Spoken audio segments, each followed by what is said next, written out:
Ça y est les gars, on l'a fait. On tient notre première recrue, je pense qu'on peut, ouais, on peut se féliciter. Bon, après, je suis pas sûr que ça soit ce joueur-là qu'on pensait, c'est pas ce poste-là qu'on pensait non plus. Mais bon, ça c'est après, c'est autre chose. Dans l'épisode d'aujourd'hui, on va parler de ce transfert. Arsenal a aussi prolongé un cadre très important, peut-être un gros départ en approche et aussi quelques nouveaux prétendants pour le poste d'ailier gauche. Allez, on a du boulot, donc perdons pas de temps pour cette nouvelle vidéo de l'actu mercato. C'est parti, qui a d'ailleurs toujours pas prolongé. La grosse news évidemment de ces dernières heures, c'est la signature de Kepa Arrizabalaga. Désolé, j'ai essayé. Qui nous vient tout droit de notre deuxième club préféré, Chelsea. Ah non, c'est pas du tout à lui qu'on pensait, mais bon, la vie est faite de surprises. Merci Mickaël. Après, bon, niveau prix, ça parle de 5 millions sterling. Putain, sterling. Les cauchemars. C'est sa clause de libération fixée par les Blues que notre très cher club va faire péter. Évidemment que Kepa vient pour être numéro 2. On lui a fait savoir, et lui il a aucun problème avec ça. Il va d'ailleurs essayer de se battre pour sa place. Qui sait, on n'est pas à l'abri d'une surprise. Encore une surprise où Raya elle saute à cause de Kepa. Bon, est-ce qu'on y croit? C'est autre chose. Notre Raya sort quand même d'une très grosse saison. Meilleur gardien en première ligue. Bon, ces derniers mois, un des meilleurs joueurs sans hésiter. Et là, on a quand même l'arrivée d'un gardien expérimenté, 30 ans. C'était, et c'est peut-être encore le cas, le gardien le plus cher de l'histoire. Ça a moyennement marché, même si en vrai, il a quand même gagné l'Europa, je crois, la Ligue des Champions avec Chelsea. Et je viens de vérifier, mais avec le Real aussi. Ça, on l'avait oublié. Quand Courtois s'était blessé, il était parti en prêt et il a pris la Ligue des Champions. Donc bon, c'est pas non plus un Google. Un Google, il est pas nul, ça me pose pas forcément de problème qu'on aille chercher un gardien expérimenté qui connaît la première ligue. Là, il sort d'une saison à Bournemouth. Bournemouth qui d'ailleurs, je crois, voulait le garder, mais lui, il était moyennement chaud. Là, il nous rejoint et je pense, en vrai, on s'en fout. On s'attend quand même à ce que ce soit Raya qui joue la plupart des rencontres. On touche du bois, on lui souhaite la santé. Et après, le deuxième gardien, peu importe qui c'est, tant qu'il nous coûte pas les matchs. Et Kepa, c'est pas une mauvaise option. Maintenant, laissez-moi être un peu le supporter tatillon. Un peu relou. Il y a quand même quelques points où j'ai envie de grincer des dents. Déjà, première chose, c'est un joueur de Chelsea. Et j'ai vraiment pas la meilleure mémoire, mais il y a quand même un petit truc qui me dit que on va faire quand même souvent nos achats chez Chelsea. J'ai été pris de curiosité et je suis parti vérifier.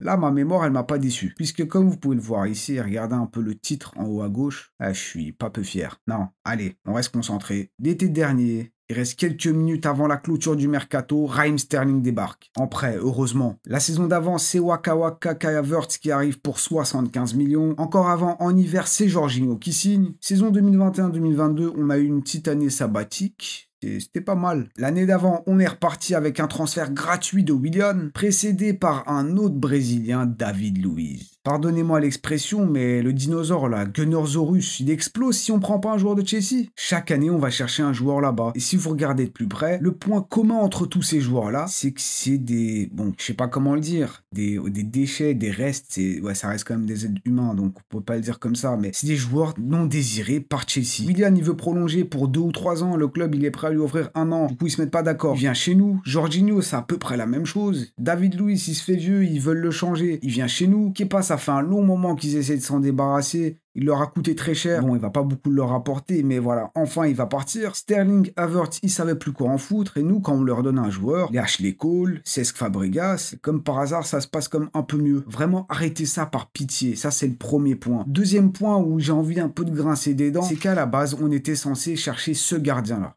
Joan Garcia. Bon, en l'occurrence, il a choisi le Barça, mais de base, on était censé aller chercher un gardien prometteur et tout, et on se retrouve avec Kepa. C'est pas la première fois que ça arrive, qu'on n'arrive pas à prendre les joueurs qu'on veut et on se rabat sur des Kepa. On en a parlé dans la dernière vidéo, on vise le haut du panier, mais on se retrouve avec le bas du panier ou le milieu du panier. C'est quoi qu'ils disent? Vise des étoiles, t'atteindras la lune, un truc comme ça. Bon, là aussi peut-être ça s'applique, je sais pas. Pour clôturer ce point Kepa, il y a encore une troisième chose où on souffle un peu, c'est que c'est notre première recrue. Et on va chercher un gardien. Là où tout le monde le crie de vive voix, on a besoin de joueurs offensifs, un buteur, un joueur sur le côté. Et notre première recrue, ça va être un gardien. Alors en vrai, à la fin de ce mercato, si on ramène un attaquant, un buteur, un ailier gauche, Zubimendi, Kepa, on s'en foutra un peu de l'ordre. Mais là, on n'est pas à la fin du mercato, on est au début. Nous qui voulons des joueurs offensifs qui vont réellement nous faire passer un cap, on voit débarquer un gardien Kepa. Moi, comme j'ai dit, je m'en fous que ça soit Kepa qui vienne. Ça reste une option correcte pour un deuxième gardien, ça me dérange pas.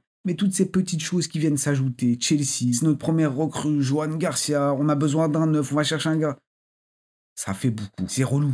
C'est relou. Mais bon, allez, on souffle un peu. C'est pas un transfert délirant. C'est ok. C'est pas encore officiel au moment où j'enregistre. Mais tout laisse croire que, bon, le joueur, il veut venir. Le club, ils se sont posés sur lui. C'est qu'une question de temps. Et peut-être qu'au moment où vous regardez la vidéo, c'est déjà officiel. En tout cas, n'hésitez pas à dire ce que vous pensez de ce transfert. Je pense que ça va un peu diviser. Mais en vrai, bon, a priori, Raya sera notre numéro 1 et ça restera comme ça. C'est très bien. Bon, allez, avant de passer à la suite du mercato, quelques petites news concernant le club, comme la prolongation de notre défenseur Gabriel. Il prolonge son aventure jusqu'en 2029 et lors de sa prolongation, il a dit qu'il aimait le club, qu'il aimait le stade, qu'il nous aimait nous. Et on t'aime aussi, t'inquiète. J'ai l'impression que beaucoup de personnes en dehors d'Arsenal parlent beaucoup de Saliba parce que bon, il est français, il a la cote et c'est un très bon défenseur. On est très heureux de l'avoir, mais c'est vrai que Gabriel, malheureusement, il s'est blessé, mais c'est un sacré défenseur, un sacré personnage sur le terrain, beaucoup de caractère, de la force. Jusqu'à sa blessure avant le Real, c'était peut-être mon joueur préféré de la saison. Malheureusement, la cuisse n'a pas tenu. Et bon, en parlant de joueur de la saison,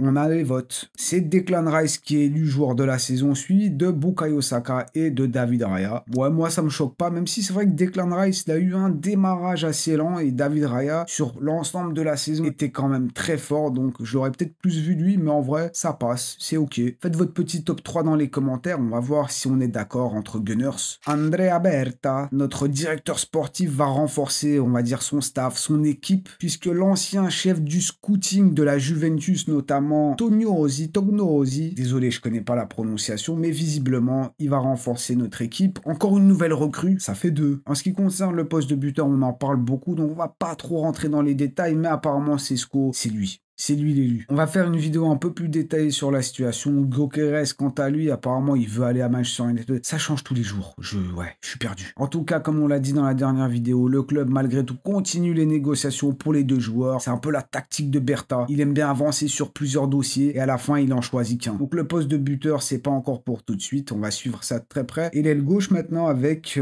apparemment, l'AC Milan qui s'intéresse à notre Gabriel Martinelli. Est-ce que vous seriez pour un départ du Brésil?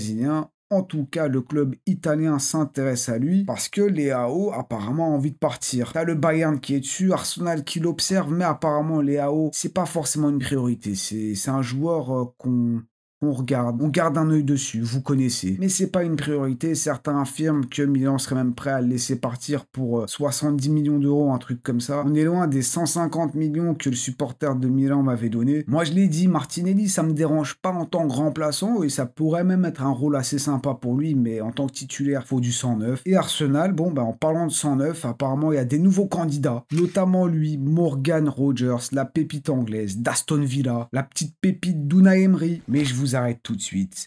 L'information est sortie comme ça. Et vous savez la petite phrase, nous les supporters d'Arsenal, j'ai l'impression on la connaît par cœur, c'est Arsenal s'intéresse ou observe le joueur. Cependant, un deal semble être quand même très compliqué parce que c'est cher. Littéralement, l'info c'est ça, on l'a vu des centaines de fois. Donc en vrai, ils nous apprennent pas grand chose parce qu'on peut quand même se douter qu'un joueur comme Morgan Rogers, c'est un joueur qui intéresse les clubs et bon, Arsenal, j'ose espérer quand même qu'il l'observe. Donc ça nous apprend rien. C'est un Anglais, il a que 22 ans, donc ça nous apprend rien non plus que ça va être très cher. Le joueur, j'en avais un peu parlé lors de la confrontation entre Villa et le PSG. J'avais dit que c'était un bowler parce que c'est vrai que balle au pied, il est vraiment très très chaud. Bon, face au PSG, il a quand même marqué un but, mais il s'est pas forcément montré du meilleur côté. Maintenant, à Morgan Rogers, à Arsenal, moi je dirais pas non. Hein. Il est quand même très solide. Il arrive à encaisser beaucoup. Regardez le nombre de matchs joués, le nombre de minutes jouées. Et il a que 22 ans, comme j'ai dit, et statistiquement parlant, c'est pas dégueulasse non plus. 14 buts, 15 passes D, toutes compétitions confondues, avec quand même plus de 50 matchs joués, comme on l'a dit. Ouais, c'est beaucoup. Un joueur qui peut jouer à gauche, à droite, en tant que milieu offensif, ce serait pas forcément inintéressant. Après, évidemment, si on peut aller chercher Rodrigo, on préfère Rodrigo. Mais Aston Villa aussi, une petite chose à préciser, c'est qu'Aston Villa, ils sont quand même un peu à la limite financièrement parlant. Vous le savez ou pas, mais la première ligue a, on va dire, son propre fair play financier. Et si vous regardez bien, Aston Villa est le seul club à risque en ce qui concerne le fair play financier. Ils appellent ça PSR. Nous, Arsenal, on est là. Aston Villa, ils sont tout en bas. Donc, ils utilisent le PSR pour limiter les pertes financières. Comme ça, les clubs dépensent pas plus que ce qu'ils ne gagnent. Voilà, une question d'équilibre. Et surtout, Aston Villa, la saison prochaine, il n'y a pas de Ligue des Champions. Donc, encore moins de revenus. Donc, si ça se trouve, ils vont devoir vendre les Watkins, on en a parlé, Morgan Rogers. Et ça ça peut nous arranger. Après, est-ce qu'on va aller se positionner sur ces joueurs-là?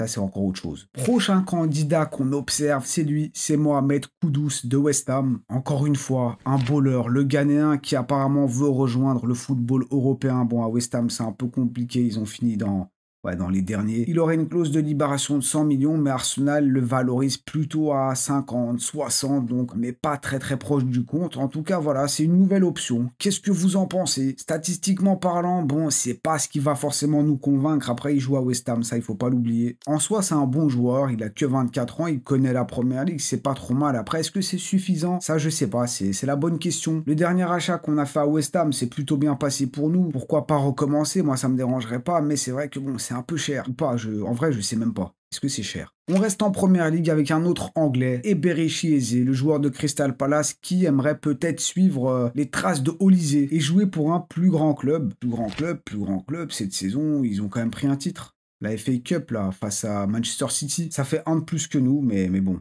Oublions. Eberechi Eze aussi, apparemment, il a une clause de libération qui, elle, s'élève plutôt autour des 70 millions. Pas dégueu non plus, avec 8 buts, 8 passes décisives en un peu plus de 30 matchs. Bon, 26 ans. C'est une option quand même assez intéressante et comme d'habitude, on garde un œil dessus. Ademola Lookman. Alors bon, désolé, hein, Arsenal semble pas forcément être plus intéressé que ça. Évidemment, ils doivent l'observer, mais il n'y a pas forcément d'infos qui sont sorties dessus. Mais la raison pour laquelle je vous en parle, c'est parce que vous m'en parlez beaucoup. Et c'est vrai que Lookman, à un moment donné, j'y pensais. Mais comme je vois pas son nom passé, je l'ai oublié. Et c'est vrai que Lookman, c'est une option intéressante. 27 ans, ballon d'or africain quand même, c'est pas rien. Actuellement, il joue à l'Atalanta, il lui reste 2 ans de contrat. Et pourquoi pas? Là, ils viennent de changer en plus d'entraîneur. Gasperini est parti à l'AS Rome et c'est Juric, l'ancien de Southampton. Vous voyez, le club qui a sauté au bout de 2 journées. Ils étaient relégués alors que la saison n'était même pas commencée. Et bien voilà, il vient à l'Atalanta, donc peut-être qu'il voudra changer, passer à une étape supérieure, revenir à Londres, parce que de base, il est né à Londres. Même s'il représente le Nigeria, ça pourrait être le joueur étincelle, le joueur emoji flamme qui nous manque, parce que Martinelli, voilà, il s'est un peu calmé de ce point de vue-là. Lookman, non, lui, il est là.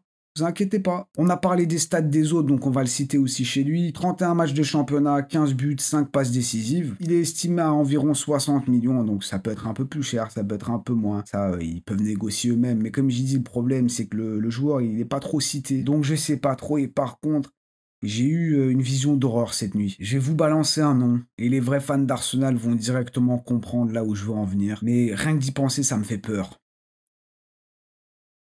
Jack Grealish.